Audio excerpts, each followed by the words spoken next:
MUNIO is made to fit comfortably in your hand like this. Just make a fist around it so the point is sticking out and your keys are dangling from the other end. That way you can strike with the point or whip with your keys. If an attacker grabs you from the front, it can happen in a variety of ways. They may grab onto your throat, one or two hands. They may grab your head and pull you. They may grab onto your shirt. In all these cases, you can strike with the point or you can whip with the keys so that you can escape and get away.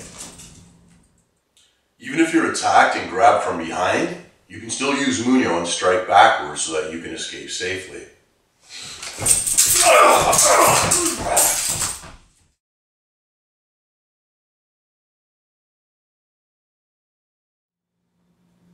Whether you are striking with the point or you're whipping with the keys or you're doing a combination of both, continue to do it and continue to defend yourself, protect yourself until you can safely get away.